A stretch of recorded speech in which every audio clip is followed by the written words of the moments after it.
Hello friends, welcome to my channel. So why banking एक generally पूछा जाने वाला क्वेश्चन है इंटरव्यू में।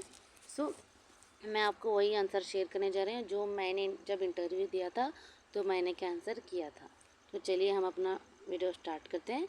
वाई बैंकिंग, तो मैंने आंसर किया था because banks are working for the development of our country and also helping needy people by providing loans to build home, to purchase vehicles and start business, and also helping students those who are poor but want to study. So these things have inspired me to go for banking. तो generally मैंने बता दिया कि bank हमारे country के development के लिए काम करती हैं और जो नीडी पीपल होते हैं तो उनको लोन प्रोवाइड करती हैं। किसके लिए? होम बिल्ड करने के लिए या फिर व्हीकल्स परचेज़ करने के लिए, बिज़नेस को स्टार्ट करने के लिए।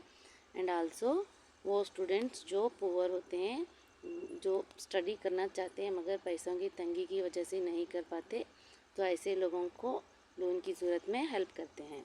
सो इन्हीं चीज़ों की वजह से मैंने इंस्पायर होकर बैंकिंग सेक्टर को ज्वाइन करने का फ़ैसला किया। तो द नेक्स्ट क्वेश्चन, सो उसके बाद में जो क्वेश्चन आता है उस क्वेश्चन पे base how banks are working for the development of our country. तो एक पैनल मेंबर ने मुझे एक क्रॉस क्वेश्चन किया था। तो मैंने क्या आंसर किया था? Yes sir, banks are providing loans to entrepreneurs and businesses. So this things leads to increase in the investment which leads to increase in production. So for the production process manpower is required which creates employment and people get wages. After getting money, people will be able to expand on their daily needs which leads to increase in demand.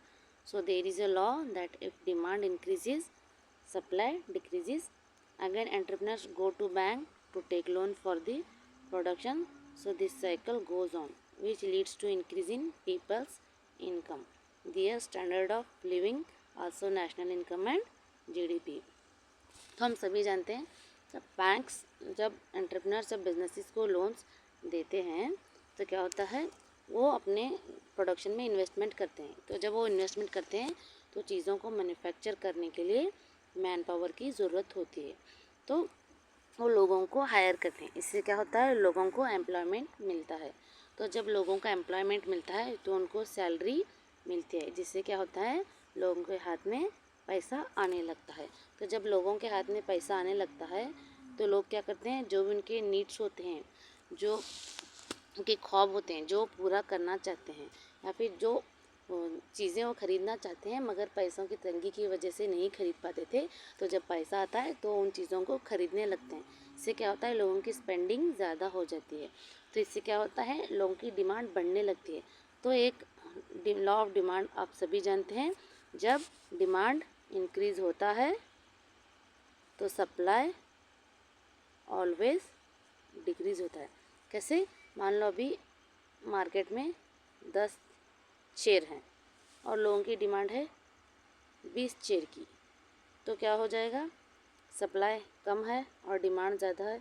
तो इसके लिए entrepreneurs क्या करेंगे, again banks के पास जाएंगे investment करने के लिए, इन्वेस्टमेंट करने के लिए, लोन लेने के लिए। तो अगेन बैंक से लोन लेंगे, अगेन इन्वेस्ट करेंगे, अगेन इन्वेस्ट करने के बाद फिर से प्रोडक्शन बढ़ाना पड़ेगा। तो जो लोग जो हैं, जो मैन पावर है वो कम पड़ जाएगी, तो और ज़्यादा लोगों को हायर करना पड़ेगा प्रोडक्शन को बढ़ाने के लिए। तो लोगों को और ज़्यादा एम्प्लॉयमेंट मिलेगा, इससे क्या होगा, और लोगों के पास पैसा आएगा। तो इस तरह से और लोग अमीर बनेंगे, तो उनके पास और पैसा आएगा तो और ज़्यादा स्पेंड करेंगे और डिमांड बढ़ेगा। तो इस तरह से क्या होगा, लोगों के पास ज़्यादा पैसा आएगा तो लोग क्या करेंगे, अपने बच्चों को भी पढ़ाएंगे, वो भी पढ़ लिख कर आगे जाके जॉब करेंगे। तो इस तरह से लोग डिमांड क्या होगा, बढ़ेगी, तो सप्लाई इंक्रीज़ होगा। तो ये क्या होगा, ये साइकिल ऐसे ही चलता रहेगा। तो इससे क्या होगा, लोगों के जब हाथ में पैसा आएगा तो लोगों का स्टैंडर्ड ऑफ लिविंग बढ़ेगा, लोगों की इनकम बढ़ेगी, देश की नेशनल इनकम बढ़ेगी और क्या है, देश की जीडीपी भी बढ़ेगी। तो इस तरह से क्या है, बैंक कंट्री के डेवलपमेंट के लिए काम कर रहे हैं। You can also go for private sector. So next question क्या है, आप प्राइवेट सेक्टर के लिए भी जा सकते हैं। तो या एक गवर्नमेंट सेक्टर ही क्यों, अगर आपको बैंकिंग ज्वाइन करना है तो प्राइवेट सेक्टर के लिए भी जा सकते हैं। तो ये मैंने गूगल किया था। तो गवर्नमेंट सेक्टर में क्या होता है, सुपीरियर जॉब सिक्योरिटी मिलती है और बेटर वर्क लाइफ बैलेंस मिलता है, and also the social reputation associated with government service. तो गवर्नमेंट सर्विस में काम करने से जो सोसाइटी में जो रेपुटेशन होती है वो हमारी बढ़ जाती है। और प्राइवेट सेक्टर क्या है, सर्विस प्रोवाइड करने से ज़्यादा वो मोस्टली प्रॉफिट ओरिएंटेड होते हैं, तो सिर्फ प्रॉफिट पे ध्यान देते हैं। तो यही वजह है कि मैं पब्लिक सेक्टर बैंक को ज्वाइन करना चाहती हूँ। तो the next, are you ready for rural posting. तो जब मैंने आरआरबी पीओ 2023 का इंटरव्यू दिया था तो तब मुझे ये क्वेश्चन पूछा गया था, तो मैंने आंसर किया था yes sir, I am willing to work in rural areas and also RRBs are working specially for the development of rural areas, so I am very much excited to help poor people because people in rural areas are not that much of banking knowledge, so I want to help them and also teach them all about online banking etc, and also tell them all about government schemes and how these schemes will help them। तो बस मैंने इतना ही answer किया था कि हाँ sir मैं ready हूँ रूरल एरियाज़ में काम करने के लिए, क्योंकि ये बैंक्स को स्पेशली रूरल एरियाज़ के डेवलपमेंट के लिए बनाया गया है। तो मैं बहुत ही एक्साइटेड हूँ पुअर पीपल, जो गरीब लोग हैं उनको हेल्प करने के लिए, और जो रूरल एरियाज़ के लोग होते हैं उनको इतनी बैंकिंग की नॉलेज नहीं होती है, सो मैं उनको हेल्प करना चाहती हूँ, उनकी मदद करना चाहती हूँ। और जो भी गवर्नमेंट की स्कीम्स हैं उनके बारे में उनको बताऊँगी कि कैसे वो स्कीम्स उनको हेल्प करेंगे और कैसे उस स्कीम को अप्लाई करना है। तो ये सभी प्रोसेस में मैं उनकी हेल्प करूँगी। तो इस तरह से मैंने उनको आंसर किया था। फिर ये आंसर करने के बाद एक ने मुझे पूछ लिया था कुछ गवर्नमेंट के स्कीम्स, तो मैंने 2-3 स्कीम्स के नाम बताए थे। तो उन्होंने मुझे वापस से उस स्कीम्स के बारे में पूछा था, जैसे मैंने प्रधानमंत्री वया वंदना योजना, आत्मनिर्भर स्ट्रीट वेंडर स्कीम, तो ऐसा सभी बनाया था, बता दिया था।